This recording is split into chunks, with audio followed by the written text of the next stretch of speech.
Hello and welcome to this edition of Back in History. In Back in History, we take you down memory lane to refresh your minds on the events that occurred in the historical past. In this edition, we bring to you the full text of the inaugural speech of President Mohammadu Buhari, delivered by him in Abuja, Nigeria, on 29th May 2015. In the history of governance in Nigeria, only two persons have had the rare privilege of presiding over the affairs of the country, first as military heads of state and later as civilian presidents. These two persons are Olusegun Obasanjo and Muhammadu Buhari. Obasanjo served as military head of state from 1976 to 1978 and later won election in 1999 to serve as civilian president till May 2007 when he completed his 2 terms of 4 years each. On the other hand, Muhammadu Buhari was Nigeria's military head of state from 1983 to 1985, when he was removed from office in a military coup that was led by General Ibrahim Badamasi Babangida. Buhari stayed away from politics and governance for many years and later contested and won election as Nigeria's civilian president in 2015 and served for 2 terms of 4 years each, making it a total of 8 years as a civilian president.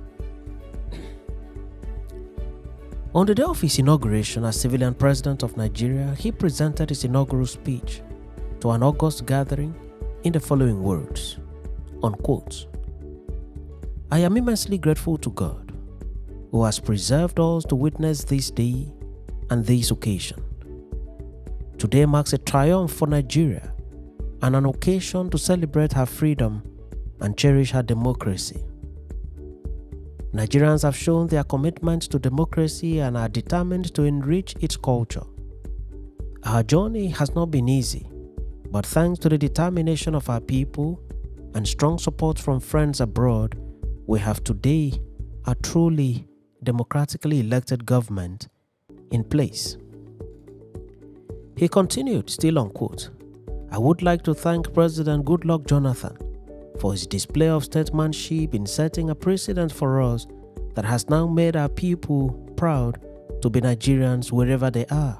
With the support and cooperation he has given to the transition process, he has made it possible for us to show the world that despite the perceived tension in the land, we can be a united people capable of doing what is right for our nation. Together, we cooperated to surprise the world that had come to expect only the worst from Nigeria. I hope this act of graciously accepting defeat by the outgoing president will become the standard for political conduct in the country. I would like to thank the millions of our supporters who believed in us even when the cause seemed hopeless.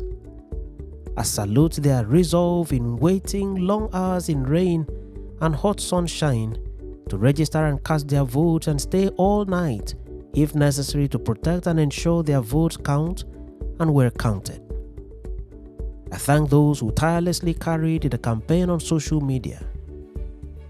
At the same time, I thank our other countrymen and women who did not vote for us but contributed to make our democratic culture truly competitive, strong, and definitive.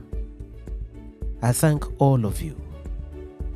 Having just few minutes ago sworn on the Holy Book, I intend to keep my oath and serve as president to all Nigerians." He then made a statement that was well publicized at the time, namely, quote, "I belong to everybody and I belong to nobody," end of quote. He went on to say, still unquote, "A few people have privately voiced fears that on coming back to office, I shall go after them. These fears are groundless. There will be no paying off old scores. The past is prologue. Our neighbors in the sub-region and our African brethren should be rest assured that Nigeria under our administration will be ready to play any leadership role that Africa expects of it. Here, I would like to thank the governments and people of Cameroon, Chad, Niger for committing their armed forces to fight Boko Haram in Nigeria. I also wish to ensure the wider international community of our readiness to cooperate and help to combat threats of cross-border terrorism, sea piracy, refugees and boat people, financial crime, cybercrime, climate change, the spread of communicable diseases, and other challenges of the 21st century. At home, we face enormous challenges: insecurity, pervasive corruption, the hitherto unending and seemingly impossible fuel and power shortages are the immediate concerns. We are going to tackle them head-on. Nigerians will not regret that they have entrusted national responsibility to us. We must not succumb to hopelessness and defeatism. We shall fix our problems. The president continued, still on quote, "In recent times, Nigerian leaders appear to have misread our mission. Our founding fathers, Mr. Herbert Macaulay, Dr. Nnamdi Azikiwe, Chief Obafemi Awolowo, Alhaji Ahmadu Bello, the Sultana of Sokoto, Alhaji Abubakar Tafawa Balewa, Malam Aminu Kano, Chief J.S. Taka, Mr. Yoita, Chief Dennis Osadebe, Chief Ladoke Akintola, and their colleagues worked to establish certain standards of governance. They might have differed in their methods or tactics or details, but they were united in establishing a viable and progressive country. Some of their successors behaved like spoiled children, breaking everything and bringing disorder to the house. Furthermore, we as Nigerians must remind ourselves that we are heirs to great civilizations: Shehu Ottoman Dan Fodio's Caliphate, the Kanem Borno Empire, the Oyo Empire, the Benin Empire, and King Jaja's formidable domain. The blood of those great ancestors flow in our veins. What is now required is to build on these legacies to modernize and uplift Nigeria. Daunting as the task may be, it is by no means insurmountable. There is now a national consensus that our chosen route to national development is democracy. To achieve our objectives, we must consciously work with the democratic system. The federal executive under my watch will not seek to encroach on the duties and functions of the legislative and judicial arms of government. The law enforcing authorities will be charged to operate within the Constitution. We shall rebuild and reform the public service to become more effective and more serviceable. We shall charge them to apply themselves with integrity to stabilize the system. For their part, the legislative arm must keep to their brief of making laws, carrying out oversight functions, and doing so expeditiously. The judicial system needs reform to cleanse itself from its immediate past. The country now expects the judiciary to act with dispatch on all these, especially on corruption, serious financial crimes, or abuse of office. It is only when the three arms of government act constitutionally that government will be enabled to serve the country optimally and avoid the confusion all too often bedeviling governance today. He went on to say, still on quote, "Elsewhere, relations between Abuja and states have to be clarified as we are to serve the country better. Constitutionally, there are limits to powers of each of the three tiers of government, but that should not mean that the federal government should fold its arms and close its eyes to what is going on in the state and local government, not least the operations of the local government joint account. While the federal government cannot interfere in the details of its operations, it will ensure that the gross corruption at the local level is checked. As far as the Constitution allows me, I will try to ensure that there is responsible and accountable governance at all levels of government in the country. For I will not have kept my own trust with the Nigerian people if I allow others abuse theirs under my watch.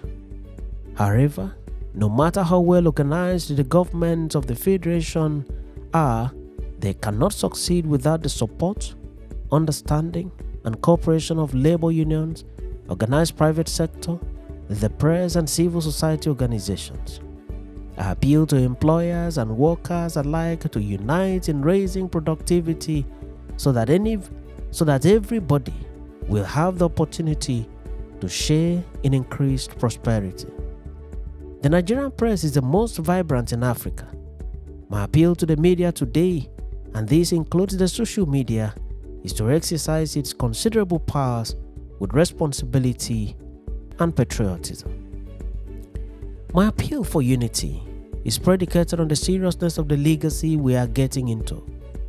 With depleted foreign reserves, falling oil prices, leakages and debts, the Nigerian economy is in deep trouble and will require careful management to bring it round and to tackle the immediate challenges confronting us, namely Boko Haram, the Niger Delta situation, the power shortages, and unemployment, especially among young people. For the longer term, we have to improve the standards of our education. We have to look at the whole field of Medicare. We have to upgrade our dilapidated physical structure. The most immediate is Boko Haram's insurgency. Progress has been made in recent weeks by our security forces, but victory cannot be achieved by basing the command and control center in Abuja. The command center will be relocated to Maiduguri and remain until Boko Haram is completely subdued. But we cannot claim to have defeated Boko Haram without rescuing the Chibok girls and all other innocent persons held hostage by insurgents. This government will do all it can to rescue them alive. Boko Haram is a typical example of small fires causing large fires. An eccentric and unorthodox preacher with a tiny following was given posthumous fame and following by his extrajudicial murder at the hands of the police. Since then, through official bungling, negligence, complacency, or collusion, Boko Haram became a terrifying force, taking tens of thousands of lives and capturing several towns and villages, covering swaths of Nigerian sovereign territory. Boko Haram is a mindless, godless group who are as far away from Islam as one can think of. At the end of the hostilities, when the group is subdued, the government intends to commission a sociological study to determine its origin, remote and immediate causes of the movement, its sponsors, the international connections, to ensure that measures are taken to prevent a recurrence of this evil. For now, the armed forces will be fully charged with prosecuting the fight against Boko Haram. We shall overhaul the rules of engagement to avoid human rights violations in operations. We shall improve operational and legal mechanisms so that disciplinary steps are taken against proven human rights violations by the armed forces. The president went on to say, unquote, Boko Haram is not only the security issue bedeviling our country. The spate of kidnappings, armed robberies, herdsmen/farmers clashes, cattle rustlings all help to add to the general air of insecurity in our land. We are going to erect and maintain an efficient, disciplined people, friendly and well-compensated security forces within an overall security architecture. The amnesty program in the Niger Delta is due to end in December, but the government intends to invest heavily in the projects and programs currently in place. I call on the leadership and people of these areas to cooperate with the state and federal government in the rehabilitation programs, which will be streamlined and made more effective. As ever, I am ready to listen to grievances of my fellow Nigerians. I extend my hand of fellowship to them so that we can bring peace and build prosperity to our people. No single cause can be identified to explain Nigeria's poor economic performance over the years than the power situation.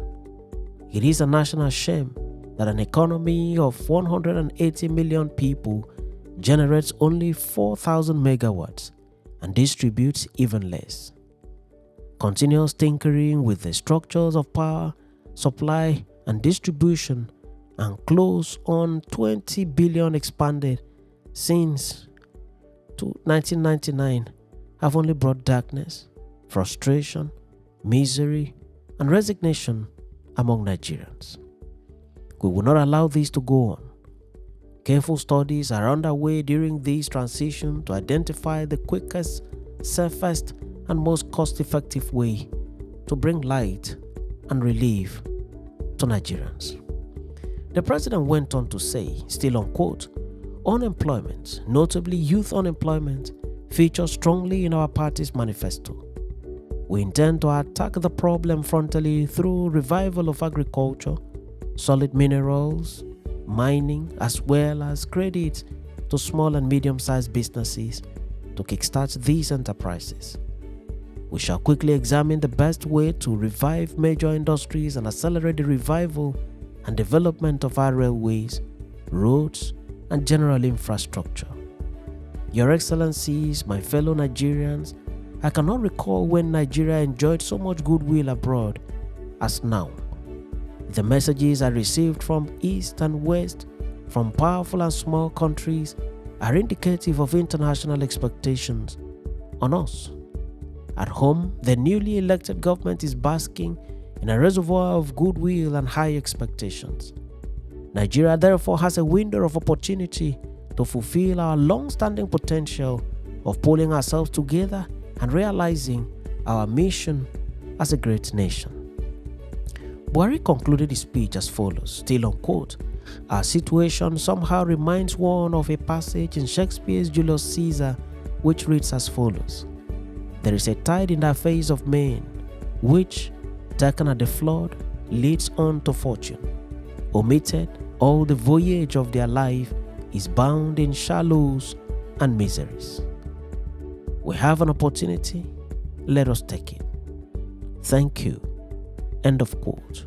Muhammadu Buhari, President, Federal Republic of Nigeria, Commander-in-Chief of the Armed Forces of Nigeria. Buhari received wide acclaim for his speech, with thousands of Nigerians having great hope and expectations that the president, as could be gleaned from his speech, was determined to lead the country differently. Most importantly, the president's statement that he belonged to everyone and belonged to nobody became a well-celebrated statement. It was interpreted to mean that the president was not to favor anyone or any tribe or ethnic group above others in the appointment of functionaries of government and in the distribution of projects across the country. It also meant that the president will not favor anyone in his fight against corruption. The president set the ball rolling and began to steer the ship of the administration of Nigeria from May 2015, and in 2018 he won election for a second term in office, and the second term expired in May 2023. Buhari thus became the second Nigerian to govern the country as military head of state and as civilian president in one lifetime. It should be noted, however, that President Mohammadu Buhari's mantra of belonging to nobody and belonging to everybody received serious criticism throughout his administration. He was accused of appointing mostly persons from his own region of the country into his administration. He was accused of repeatedly flouting the federal character principle, a principle duly enshrined in the laws of the Federation of Nigeria.